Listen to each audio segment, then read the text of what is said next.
ಸಿದ್ದುಗಾಗಿ ಭರ್ಜರಿ ಬಾಡೂಟವನ್ನು ಆಯೋಜನೆ ಮಾಡಲಾಗಿದೆ. ಹೈಕಮಾಂಡ್ ಸೂಚನೆ, ಇನ್ನು ಕೈನಲ್ಲಿ ಬ್ರೇಕ್ಫಾಸ್ಟ್ ಭರಾಟೆ ಕೂಡ ಜೋರಾಗಿ ನಡೀತಾ ಇದೆ.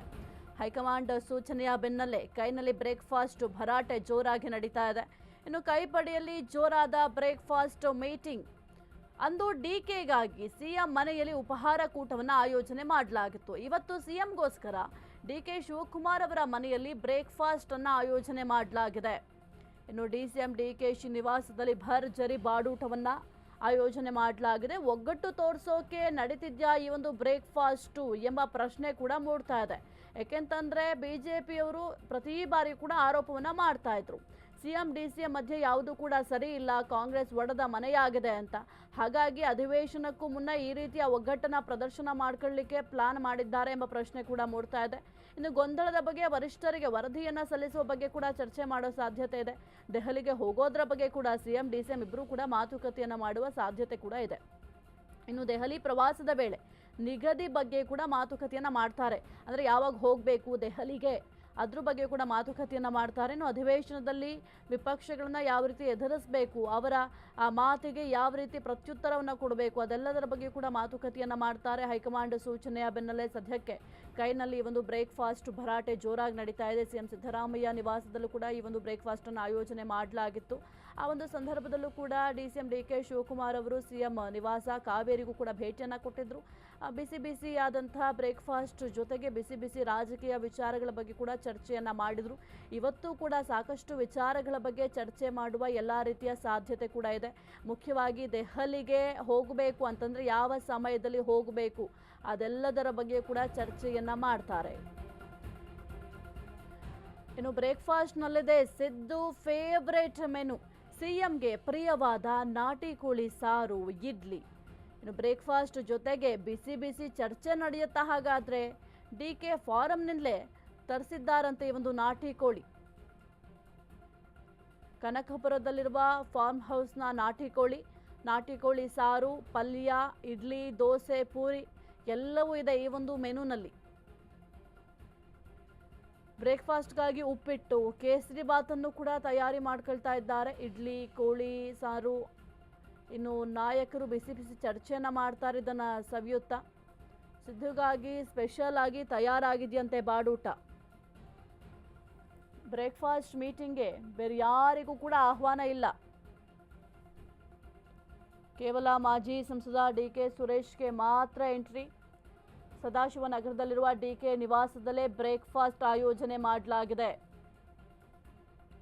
ಬ್ರೇಕ್ಫಾಸ್ಟ್ನಲ್ಲಿದೆ ಸಿದ್ದು ಫೇವರೇಟ್ ಮೆನು, ಸಿಎಂಗೆ ಪ್ರಿಯವಾದಂತಹ ನಾಟಿ ಕೋಳಿ ಸಾರು, ಇಡ್ಲಿ, ದೋಸೆ ಎಲ್ಲವನ್ನು ಕೂಡ ಆಯೋಜನೆ ಮಾಡಿದ್ದಾರೆ. ಈ ಒಂದು ಬ್ರೇಕ್ಫಾಸ್ಟ್ ಮೆನ್ಯೂನಲ್ಲಿ ಸಾಕಷ್ಟು ಇದೆ. ಇನ್ನು ಏನು ಸಿದ್ದರಾಮಯ್ಯ ಅವರಿಗೆ ಇಷ್ಟ ಆಗುತ್ತೆ ಅದೆಲ್ಲವನ್ನು ಕೂಡ ಸದ್ಯಕ್ಕೆ ರೆಡಿ ಮಾಡ್ತಾ ಇದ್ದಾರೆ. ಇನ್ನು ಈ ಒಂದು ಬ್ರೇಕ್ಫಾಸ್ಟ್ ಕೇವಲ ಬ್ರೇಕ್ಫಾಸ್ಟ್ ಅಂತ ಕೂಡ ಹೇಳಲಿಕ್ಕೆ ಸಾಧ್ಯ ಇಲ್ಲ. ಯಾಕೆಂತಂದ್ರೆ ಇಬ್ಬರು ಕೂಡ ಘಟಾನುಘಟಿ ನಾಯಕರು ಒಂದೆಡೆ ಸೇರ್ತಾರೆ ಅಂತಂದ್ರೆ ಮುಖ್ಯವಾಗಿ ರಾಜ್ಯ ರಾಜಕಾರಣದ ಬಗ್ಗೆ ಚರ್ಚೆಯನ್ನ ಮಾಡ್ತಾರೆ. ಈಗ ಇರುವಂತಹ ವಿಚಾರ ಅಂತಂದ್ರೆ ಅಧಿವೇಶನ ಇದೆ, ಚಳಿಗಾಲದ ಅಧಿವೇಶನ ಪ್ರಾರಂಭ ಆಗುತ್ತೆ. ಆ ಒಂದು ಚಳಿಗಾಲದ ಅಧಿವೇಶನದಲ್ಲಿ ವಿಪಕ್ಷದವರಿಗೆ ಯಾವ ರೀತಿ ಉತ್ತರವನ್ನು ಕೊಡಬೇಕು ಅನ್ನೋದು ಕೂಡ ಬಹಳ ಮುಖ್ಯ ಆಗುತ್ತೆ. ಇನ್ನು ವಿಪಕ್ಷದವರು ಈ ಒಂದು ಪವರ್ ಶೇರಿಂಗ್ ವಿಚಾರವಾಗಿ ಮಾತನಾಡೇ ಆಡ್ತಾರೆ. ಯಾಕೆಂತಂದ್ರೆ ಈ ಒಂದು ಪವರ್ ಶೇರಿಂಗ್ ವಿಚಾರ ಬಹಳ ದೊಡ್ಡ ತಲೆಬಿಸಿ ಆಗಿತ್ತು ಕಾಂಗ್ರೆಸ್ ಪಾಳ್ಯದಲ್ಲಿ. ಎಲ್ಲರೂ ಕೂಡ ಒಂದೊಂದು ಹೇಳಿಕೆಯನ್ನು ಕೊಡ್ತಾ ಇದ್ರು, ಗೊಂದಲದ ಗೂಡಾಗಿತ್ತು. ಹಾಗಾಗಿ ಈ ಒಂದು ವಿಚಾರವಾಗಿಯೂ ಕೂಡ ಪ್ರಸ್ತಾಪವನ್ನು ಮಾಡ್ತಾರೆ. ಒಂದು ವೇಳೆ ವಿಪಕ್ಷದವರು ಈ ಒಂದು ವಿಚಾರವನ್ನು ಪ್ರಸ್ತಾಪ ಮಾಡಿದ್ರೆ ನಮ್ಮ ಉತ್ತರ ಯಾವ ರೀತಿ ಇರಬೇಕು ಅದರ ಬಗ್ಗೆ ಕೂಡ ಚರ್ಚೆಯನ್ನ ಮಾಡ್ತಾರೆ. ಜೊತೆಗೆ ಈಗ ಏನು ಆ ಒಂದು ಸುದ್ದಿಗೋಷ್ಠಿಯನ್ನ ಮಾಡಿದ್ರು, ಆ ಒಂದು ಸುದ್ದಿಗೋಷ್ಠಿಯ ರಿಪೋರ್ಟ್ ಅನ್ನು ಕೂಡ ಹೈಕಮಾಂಡ್ಗೆ ಕೊಡಬೇಕಾಗತ್ತೆ. ಯಾಕೆಂತಂದ್ರೆ ಹೈಕಮಾಂಡೇ ಹೇಳಿದ್ದು ನೀವೊಂದು ಉಪಹಾರವನ್ನು ಆಯೋಜನೆ ಮಾಡಿಕೊಂಡು ನಿಮ್ಮಲ್ಲಿರುವಂತಹ ಗೊಂದಲಗಳನ್ನು ನೀವೇ ಸರಿ ಮಾಡ್ಕೊಳ್ಬೇಕು ಅಂತ ಸದ್ಯಕ್ಕೆ ಆರ್ಡರ್ ಕೂಡ ಮಾಡಿತ್ತು. ಅದರ ಬೆನ್ನಲ್ಲೇ ಒಂದು ಸುದ್ದಿಗೋಷ್ಠಿಯನ್ನು ಕೂಡ ಮಾಡಿದ್ರು ಬ್ರೇಕ್ಫಾಸ್ಟ್ ಆದ ನಂತರ. ಹಾಗಾಗಿ ಆ ಒಂದು ವರದಿಯನ್ನು ಕೂಡ ಹೈಕಮಾಂಡ್ಗೆ ತಲುಪಿಸುವ ಕೆಲಸವನ್ನು ಕೂಡ ಮಾಡಬೇಕಾಗತ್ತೆ. ಆ ಒಂದು ವರದಿಯಲ್ಲಿ ಏನೆಲ್ಲ ಅಂಶಗಳನ್ನು ಉಲ್ಲೇಖ ಮಾಡಬೇಕಾಗತ್ತೆ ಅದರ ಬಗ್ಗೆ ಕೂಡ ಚರ್ಚೆ ಮಾಡುವ ಎಲ್ಲ ರೀತಿಯ ಸಾಧ್ಯತೆಗಳು ಕೂಡ ಇದೆ.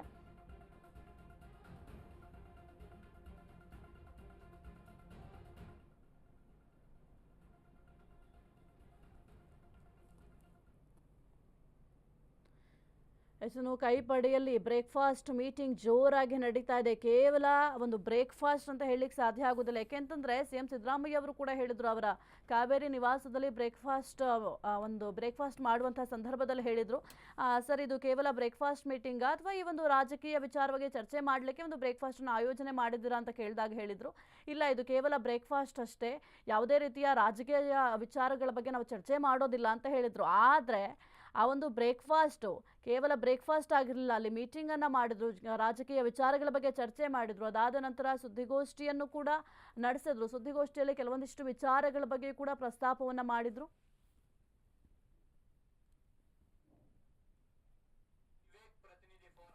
ಎಸ್ ಕುರಿತು ಹೆಚ್ಚಿನ ಮಾಹಿತಿ ನೀಡ್ತಾರೆ ನಮ್ಮ ಪ್ರತಿನಿಧಿ ವಿವೇಕ್. ಸದ್ಯಕ್ಕೆ ಸಿಎಂ ಸಿದ್ದರಾಮಯ್ಯ ಅವರ ನಿವಾಸದಲ್ಲೂ ಕೂಡ ಒಂದು ಬ್ರೇಕ್ಫಾಸ್ಟ್ ಮೀಟಿಂಗ್ ಮುಕ್ತಾಯ ಆಯಿತು. ಅದಾದ ನಂತರ ನಮ್ಮಲ್ಲಿ ಯಾವುದೇ ರೀತಿಯ ಗೊಂದಲ ಇಲ್ಲ ಅಂತ ಕೂಡ ಸ್ಪಷ್ಟನೆ ನೀಡುವ ಕೆಲಸವನ್ನು ಕೂಡ ಮಾಡಿದ್ರು.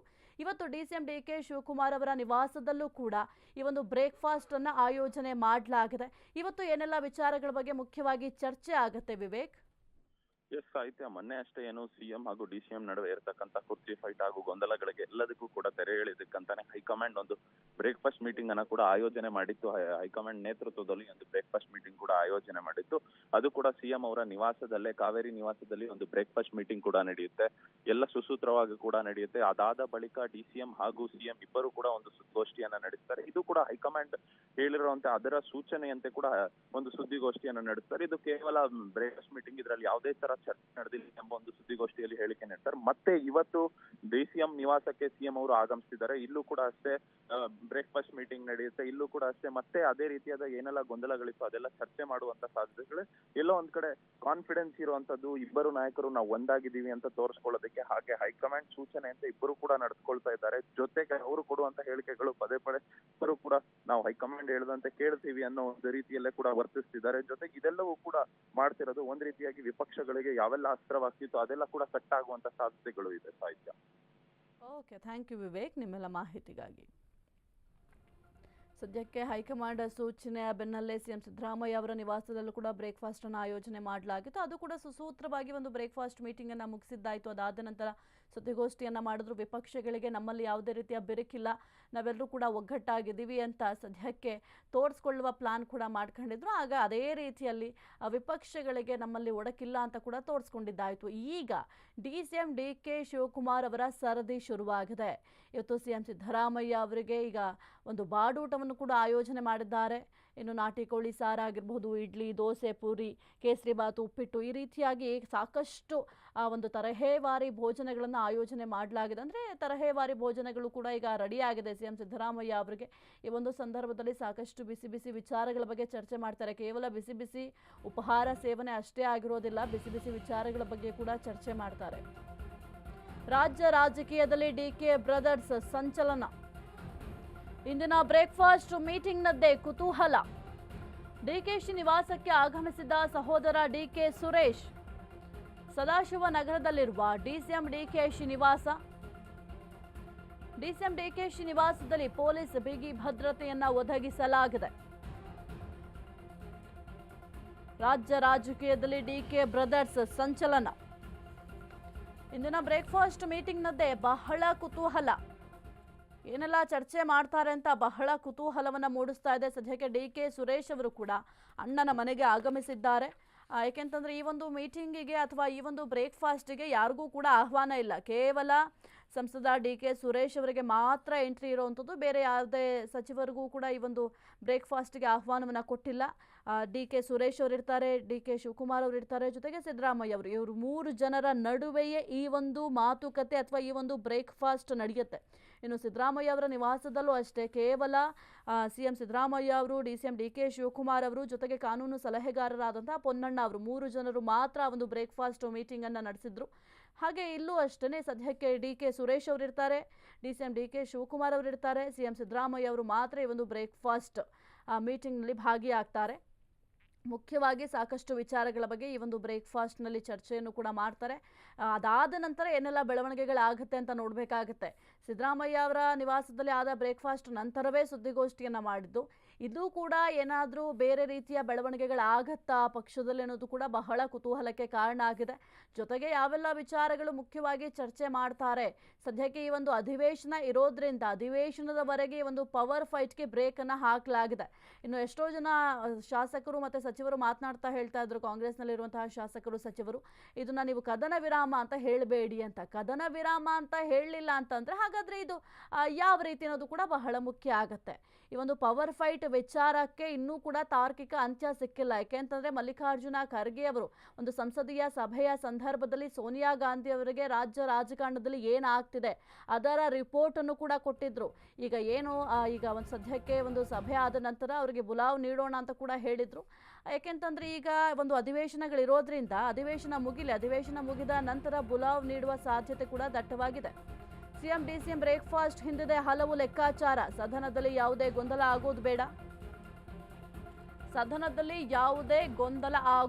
ಬೇಡ. ವಿಪಕ್ಷಗಳಿಗೆ ಒಗ್ಗಟ್ಟಿನ ಉತ್ತರ ಕೊಡುವ ಬಗ್ಗೆ ಚರ್ಚೆಯನ್ನ ಮಾಡಲಿದ್ದಾರೆ. ಪ್ರತಿಪಕ್ಷಗಳ ಏಟಿಗೆ ಒಟ್ಟಿಗೆ ಎದುರೇಟು ನೀಡುವ ಚರ್ಚೆಯನ್ನ ಮಾಡ್ತಾರೆ. ಅಗತ್ಯ ಬಿದ್ದರೆ ದೆಹಲಿಗೆ ಹೋಗಬೇಕಾಗುವ ಬಗ್ಗೆಯೂ ಕೂಡ ಮಾತುಕತೆಯನ್ನ ಮಾಡ್ತಾರೆ. ಇನ್ನು ಡಿಸಿಎಂ ಡಿಕೆ ಶಿವಕುಮಾರ್ ಅವರು ಕೂಡ ಹೇಳ್ತಾ ಇದ್ರು, ಅಗತ್ಯ ಬಿದ್ದರೆ ದೆಹಲಿಗೆ ಹೋಗ್ತೀವಿ ಅಂತ. ಅದ್ರ ಬಗ್ಗೆ ಕೂಡ ಇವತ್ತು ಚರ್ಚೆ ಮಾಡುವ ಸಾಧ್ಯತೆ ಇದೆ. ಇನ್ನು ಸದನದಲ್ಲಿ ಯಾವುದೇ ರೀತಿಯ ಗೊಂದಲ ಆಗೋದು ಬೇಡ, ಹಾಗಾಗಿ ಅದಕ್ಕೆ ಏನೆಲ್ಲ ಪ್ಲಾನ್ ಮಾಡ್ಕೊಳ್ಬೇಕು ಅದನ್ನ ಪ್ಲಾನ್ ಮಾಡ್ಕೊಳ್ಳೋಣ ಅಂತ ಕೂಡ ಮಾತುಕತೆಯನ್ನ ಮಾಡ್ತಾರೆ. ಇನ್ನು ವಿಪಕ್ಷಗಳನ್ನ ಈ ಒಂದು ಅಧಿವೇಶನದಲ್ಲಿ ಯಾವ ರೀತಿ ಕಟ್ಟಿ ಹಾಕಬೇಕು ಅದರ ಬಗ್ಗೆ ಕೂಡ ಪ್ಲಾನಿಂಗ್ ಅನ್ನ ಮಾಡ್ಕೊಳ್ತಾರೆ. ಯಾಕೆಂತಂದ್ರೆ ಬಿಜೆಪಿಯವರು ಸಕಲ ರೀತಿಯಲ್ಲೂ ಕೂಡ ಸಿದ್ಧತೆಯನ್ನ ಮಾಡ್ಕೊಂಡಿದ್ದಾರೆ. ಅಧಿವೇಶನದಲ್ಲಿ ಆಡಳಿತ ಸರ್ಕಾರವನ್ನ ಯಾವ ರೀತಿ ಕಟ್ಟಿ ಹಾಕಬೇಕು, ಯಾವ ರೀತಿ ಮಣಿಸಬೇಕು ಅಂತ ಸಾಕಷ್ಟು ಸಿದ್ಧತೆಯನ್ನ ಮಾಡ್ಕೊಂಡಿದ್ದಾರೆ. ಹಾಗಾಗಿ ಈಗ ಆಡಳಿತ ಪಕ್ಷದವರು ವಿಪಕ್ಷಗಳಿಗೆ ಯಾವ ರೀತಿ ಉತ್ತರ ಕೊಡಬೇಕು ಅನ್ನೋದು ಕೂಡ ಬಹಳ ಮುಖ್ಯ ಆಗುತ್ತೆ. ಅದರ ಬಗ್ಗೆ ಕೂಡ ಚರ್ಚೆಯನ್ನ ಮಾಡ್ತಾರೆ. ಅಲ್ಲಿ ಈಗ ಅಧಿವೇಶನಕ್ಕೆ ಹೋಗಿ ಗೊಂದಲದ ಗೂಡಾಗೋದಕ್ಕಿಂತ ಮುನ್ನ ನಾವು ಯಾವ ರೀತಿ ಮಾತನಾಡಬೇಕು, ಯಾವ ವಿಚಾರವನ್ನ ಯಾವ ಸಂದರ್ಭದಲ್ಲಿ ಪ್ರಸ್ತಾಪ ಮಾಡಬೇಕು, ವಿಪಕ್ಷಗಳಿಗೆ ಯಾವ ರೀತಿ ಟಕ್ಕರ್ ಕೊಡಬೇಕು, ಅದೆಲ್ಲದರ ಬಗ್ಗೆ ಕೂಡ ಚರ್ಚೆಯನ್ನ ಮಾಡ್ತಾರೆ. ಇದರ ಜೊತೆಗೆ ದೆಹಲಿಗೆ ಹೋಗಬೇಕು ಅಂತ ಆದರೆ ದೆಹಲಿಗೆ ಯಾವ ಸಂದರ್ಭದಲ್ಲಿ ಹೋಗಬೇಕಾಗತ್ತೆ, ದೆಹಲಿಗೆ ಹೋದ ನಂತರ ಅಲ್ಲಿ ಏನೆಲ್ಲ ಡಿಸ್ಕಷನ್ ಮಾಡಬೇಕಾಗತ್ತೆ, ಎಲ್ಲದರ ಬಗ್ಗೆ ಕೂಡ ಚರ್ಚೆಯನ್ನು ಮಾಡ್ತಾರೆ.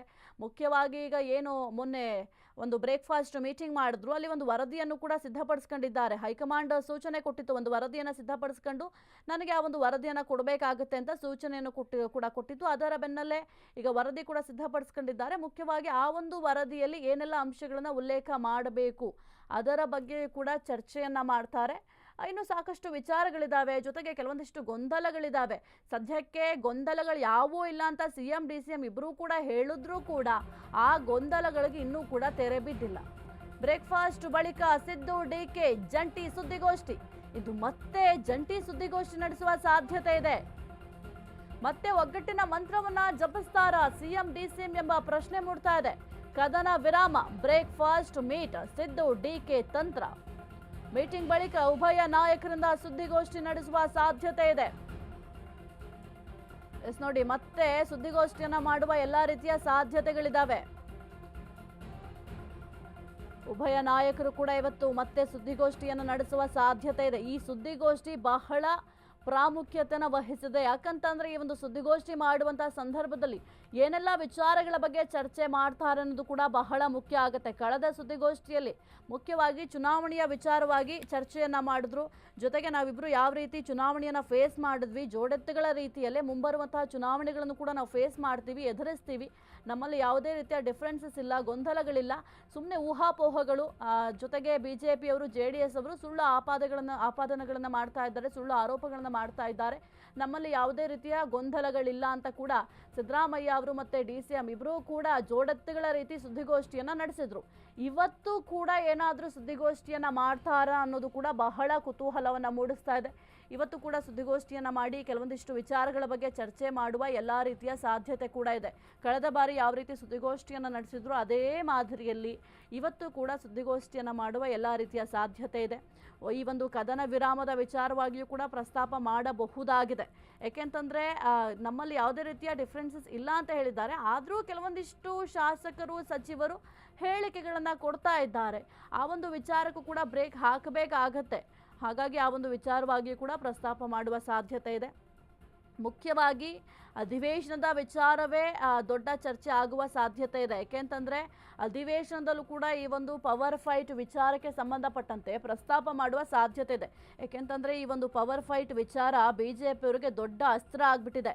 ಇಷ್ಟು ಒಂದೂವರೆ ತಿಂಗಳು 2.5 ತಿಂಗಳಿಂದ ಇದೇ ವಿಚಾರ ಚರ್ಚೆ ಆಗ್ತಾ ಇತ್ತು. ಇನ್ನು ಕಾಂಗ್ರೆಸ್ ಸರ್ಕಾರ ಅಧಿಕಾರಕ್ಕೆ ಬಂದಾಗಿನಿಂದಲೂ ಕೂಡ ಈ ಒಂದು ಪವರ್ ಫೈಟ್ ವಿಚಾರವಾಗಿ ಬಹಳ ಚರ್ಚೆಯನ್ನು ಮಾಡ್ತಾ ಇತ್ತು. ಈ ಒಂದು ಪವರ್ ಫೈಟ್ ವಿಚಾರವೇ ಮುನ್ನೆಲೆಗೆ ಬರ್ತಾ ಇತ್ತು. ಹಾಗಾಗಿ ಈ ಒಂದು ವಿಚಾರದ ಮೂಲಕ ಆಡಳಿತ ಪಕ್ಷವನ್ನು ಕಟ್ಟಿ ಹಾಕಲಿಕ್ಕೆ ಪ್ಲಾನಿಂಗನ್ನು ಮಾಡ್ಕೊಂಡಿದ್ದಾರೆ. ಯಾಕೆಂತಂದರೆ ಆಡಳಿತ ಪಕ್ಷದವರು ಇದಕ್ಕೆ ಯಾವ ರೀತಿ ಉತ್ತರ ಕೊಡ್ತಾರೆ ಅನ್ನೋದು ಕೂಡ ಬಹಳ ಮುಖ್ಯ ಆಗುತ್ತೆ. ಸಾರ್ವಜನಿಕರೇ ಈ ಒಂದು ಪ್ರಶ್ನೆಯನ್ನು ಮಾಡ್ತಿದ್ದಾರೆ. ಮುಖ್ಯವಾಗಿ ಆಮೇಲೆ ಅಭಿವೃದ್ಧಿಯ ವಿಚಾರ ಬಗ್ಗೆಯೂ ಕೂಡ ಚರ್ಚೆಯನ್ನು ಮಾಡಬಹುದು. ಯಾಕೆಂತಂದರೆ ಈಗ ಏನು ಆಡಳಿತ ಸರ್ಕಾರ ಅಭಿವೃದ್ಧಿಯನ್ನು ಕೆಲಸಗಳನ್ನ ಮಾಡ್ತಾ ಇಲ್ಲ ಅಂತ ವಿಪಕ್ಷಗಳು ಹೇಳ್ತಾ ಇರೋದ್ರಿಂದ ಇವ್ರು ಏನೆಲ್ಲ ಅಭಿವೃದ್ಧಿಗಳು ಮಾಡಿದ್ದಾರೆ ಅದರ ಒಂದು ಲಿಸ್ಟ್ ಕೂಡ ರೆಡಿ ಮಾಡ್ಕೊಳ್ಳೋ ಸಾಧ್ಯತೆ ಇದೆ. ಯಾಕೆಂತಂದರೆ ಈಗ ರಸ್ತೆ ಗುಂಡಿ ಸಮಸ್ಯೆ ಆಗಿರಬಹುದು, ಇನ್ನು ನಾನಾ ಪ್ರಾಬ್ಲಮ್ಸ್ ಇದ್ದಾವೆ. ಅದ್ಯಾವುದು ಕೂಡ ಸರಿಪಡಿಸಿಲ್ಲ. ಜನರು ಒದ್ದಾಡ್ತಾ ಇದ್ದಾರೆ. ಆದರೂ ಕೂಡ ಸರ್ಕಾರ ಇತ್ತ ಗಮನ ಹರಿಸ್ತಾ ಇಲ್ಲ. ಕೇವಲ ಸರ್ಕಾರದಲ್ಲಿ ಪವರ್ ಫೈಟ್ ಇದೊಂದೇ ವಿಚಾರ ಪ್ರಸ್ತಾಪ ಆಗ್ತಿದೆ. ಕೇವಲ ಪವರ್ ಫೈಟ್ ಅಷ್ಟೇ ಆಗ್ತಾ ಇದೆ. ಇದನ್ನು ಹೊರತುಪಡಿಸಿ ಜನರ ಹಿತಾಸಕ್ತಿಗೆ ಅನುಕೂಲವಾಗುವಂತೆ ಯಾವುದೇ ರೀತಿಯ ನಿರ್ಧಾರಗಳನ್ನು ಮಾಡ್ತಾ ಇಲ್ಲ, ಯಾವುದೇ ಒಂದು ಯೋಜನೆಯನ್ನು ಜಾರಿ ಮಾಡ್ತಾ ಇಲ್ಲ ಅಂತ ಆರೋಪವನ್ನು ಮಾಡುವ ಸಾಧ್ಯತೆ ಕೂಡ ಇದೆ BJP-ಅವರು. ಅದಕ್ಕೆ ಪ್ರತ್ಯುತ್ತರವಾಗಿ ಈಗ ಕಾಂಗ್ರೆಸ್ ಸರ್ಕಾರ ಏನೆಲ್ಲ ಅಭಿವೃದ್ಧಿ ಕೆಲಸ ಮಾಡಿದೆ ಅದರ ಬಗ್ಗೆ ಕೂಡ ಪ್ರಸ್ತಾಪವನ್ನು ಮಾಡುವ ಸಾಧ್ಯತೆ ಕೂಡ ಇದೆ. ಮುಖ್ಯವಾಗಿ ಗ್ಯಾರಂಟಿ ಅನುಷ್ಠಾನ ಅದರ ಬಗ್ಗೆ ಕೂಡ ಪ್ರಸ್ತಾಪವನ್ನು ಮಾಡ್ತಾರೆ. ಯಾಕೆಂತಂದರೆ ಕಾಂಗ್ರೆಸ್ ಸರ್ಕಾರ ಅಧಿಕಾರಕ್ಕೆ ಬರಲಿಕ್ಕೆ ಕಾರಣವಾದದ್ದು ಮುಖ್ಯವಾಗಿ ಗ್ಯಾರಂಟಿಗಳಿಂದ. ಆ ಒಂದು 5 ಗ್ಯಾರಂಟಿಗಳು ಎಷ್ಟರ ಮಟ್ಟಿಗೆ ಜನರಿಗೆ ತಲುಪ್ತಾ ಇದೆ ಅನ್ನೋದು ಕೂಡ ಬಹಳ ಮುಖ್ಯ ಆಗುತ್ತೆ. ಗೃಹಜ್ಯೋತಿ ಆಗಿರಬಹುದು, ಗೃಹಲಕ್ಷ್ಮಿ ಆಗಿರಬಹುದು, ಅದೆಲ್ಲವೂ ಕೂಡ ಎಷ್ಟರ ಮಟ್ಟಿಗೆ ಜನರಿಗೆ ತಲುಪ್ತಾ ಇದೆ ಅನ್ನೋದು ಕೂಡ ಮುಖ್ಯ ಆಗೋದ್ರಿಂದ ಆ ಒಂದು ವಿಚಾರದ ಬಗ್ಗೆಯೂ ಕೂಡ ಚರ್ಚೆ ಮಾಡುವ ಸಾಧ್ಯತೆ ಇದೆ. ಎಲ್ಲ ವಿಚಾರಗಳ ಬಗ್ಗೆ ಕೂಡ ಈ ಒಂದು ಬ್ರೇಕ್ಫಾಸ್ಟ್ನಲ್ಲಿ ಚರ್ಚೆಯನ್ನು ಮಾಡಿ ಅದಾದ ನಂತರ ಸುದ್ದಿಗೋಷ್ಠಿಯನ್ನು ನಡೆಸುವ ಸಾಧ್ಯತೆ ಇದೆ. ಆ ಒಂದು ಸುದ್ದಿಗೋಷ್ಠಿಯಲ್ಲಿ ಸೇಮ್ ಕಳೆದ ಬಾರಿ ಯಾವ ರೀತಿ ಸುದ್ದಿಗೋಷ್ಠಿಯನ್ನು ಮಾಡಿದಾಗ ಒಗ್ಗಟ್ಟಿನ ಮಂತ್ರವನ್ನು ಜಪಿಸಿದ್ರು, ಇದೇ ಸುದ್ದಿಗೋಷ್ಠಿಯಲ್ಲೂ ಕೂಡ ಅದೇ ರೀತಿ ಆಗುವ ಸಾಧ್ಯತೆ ಇದೆ. ವಿಪಕ್ಷಗಳಿಗೆ ಈಗ ತೋರಿಸಲೇಬೇಕಾಗಿದೆ ನಮ್ಮಲ್ಲಿ ಯಾವುದೇ ರೀತಿಯ ಒಡಕಿಲ್ಲ, ನಮ್ಮಲ್ಲಿ ಎಲ್ಲವೂ ಕೂಡ ಸರಿ ಇದೆ ಅಂತ. ಹಾಗಾಗಿ ಮತ್ತೆ ಸುದ್ದಿಗೋಷ್ಠಿಯನ್ನು ಮಾಡಿ ಈ ಒಂದು ಒಗ್ಗಟ್ಟಿನ ಮಂತ್ರವನ್ನು ಜಪಿಸುವ ಸಾಧ್ಯತೆ ಇದೆ. ನಾವು ಜೋಡೆತ್ತುಗಳ ರೀತಿಯಲ್ಲೇ ಕೆಲಸ ಮಾಡ್ತಾ ಇದ್ದೀವಿ, ಜೋಡೆತ್ತುಗಳ ರೀತಿಯಲ್ಲಿ ಇರ್ತೀವಿ ಮುಂದೆಯೂ ಕೂಡ ಎಂಬ ಸಂದೇಶವನ್ನು ಸಾರಲಿಕ್ಕೆ ಈ ಒಂದು ಬ್ರೇಕ್ಫಾಸ್ಟನ್ನು ಆಯೋಜನೆ ಮಾಡಿದ್ದಾರೆ ಎಂಬ ಪ್ರಶ್ನೆ ಕೂಡ ಒಂದು ಕಡೆ ಮೂಡ್ತಾ ಇದೆ. ನೋಡಬೇಕಾಗುತ್ತೆ ಸದ್ಯಕ್ಕೆ ಏನೆಲ್ಲ ವಿಚಾರಗಳ ಬಗ್ಗೆ ಚರ್ಚೆ ಮಾಡ್ತಾರೆ. ಜೊತೆಗೆ ಮುಖ್ಯವಾಗಿ ಈ ಒಂದು ಸುದ್ದಿಗೋಷ್ಠಿಯಲ್ಲಿ ಯಾವ ಸಂದೇಶವನ್ನು ವಿಪಕ್ಷದವರಿಗೆ ರವಾನೆ ಮಾಡ್ತಾರೆ ಅಂತ ನೋಡಬೇಕಾಗತ್ತೆ. ಇನ್ನು ಕಳೆದ ಬಾರಿ ಸುದ್ದಿಗೋಷ್ಠಿಯಲ್ಲಿ ಪ್ರಮುಖವಾಗಿ ಕೆಲವೊಂದಿಷ್ಟು ವಿಚಾರಗಳ ಬಗ್ಗೆ ಪ್ರಸ್ತಾಪವನ್ನು ಮಾಡಿದ್ರು. 2013ರ ಒಂದು ವಿಚಾರದ ಅಥವಾ ಒಂದು ಸನ್ನಿವೇಶದ ಬಗ್ಗೆ ಕೂಡ DCM DK ಶಿವಕುಮಾರ್ ಅವರು ಕೂಡ ಪ್ರಸ್ತಾಪವನ್ನು ಮಾಡಿದ್ರು. ಇತ್ತ ಬೆಂಗಳೂರಿನಲ್ಲಿ CM DCM ಬ್ರೇಕ್ಫಾಸ್ಟ್, ಅತ್ತ ದೆಹಲಿಯಲ್ಲಿ ಕಾಂಗ್ರೆಸ್ ವರಿಷ್ಠರ ಮೀಟಿಂಗ್, ಸಂಸತ್ ಭವನದಲ್ಲಿ ಹೈಕಮಾಂಡ್ ನಾಯಕರ ಸಭೆ, ಖರ್ಗೆ ರಾಹುಲ್ ಮತ್ತು ಸೋನಿಯಾ ಮೀಟಿಂಗ್ ಸಾಧ್ಯತೆ. ಖರ್ಗೆ ರಾಹುಲ್ ಮತ್ತು ಸೋನಿಯಾ ಗಾಂಧಿ ಪ್ರತ್ಯೇಕ ಮೀಟಿಂಗ್ ಮಾಡುವ ಸಾಧ್ಯತೆ ಇದೆ. ಇಂದಿನ ಸಭೆಗೆ ಸುರ್ಜೇವಾಲಾಗೂ ಕೂಡ ಬುಲಾವ್ ನೀಡುವ ಸಾಧ್ಯತೆ ಇದೆ. ಮೊನ್ನೆ ಸಭೆಗೆ ಗೈರಾಗಿದ್ದ ರಣದೀಪ್ ಸುರ್ಜೇವಾಲಾ ಸಭೆ ಬಳಿಕ ಅಗತ್ಯ ಬಿದ್ದರೆ CM DCMಗೆ ಬುಲಾವ್ ನೀಡುವ ಸಾಧ್ಯತೆ ಇದೆ. ಒಂದು ಕಡೆ CM DCM ಬ್ರೇಕ್ಫಾಸ್ಟ್ ಮೀಟಿಂಗ್, ಮತ್ತೊಂದು ಕಡೆ ದೆಹಲಿ ವರಿಷ್ಠರು ಕೂಡ ಮೀಟಿಂಗ್ ಮಾಡುವ ಎಲ್ಲ ರೀತಿಯ ಸಾಧ್ಯತೆ ಇದೆ.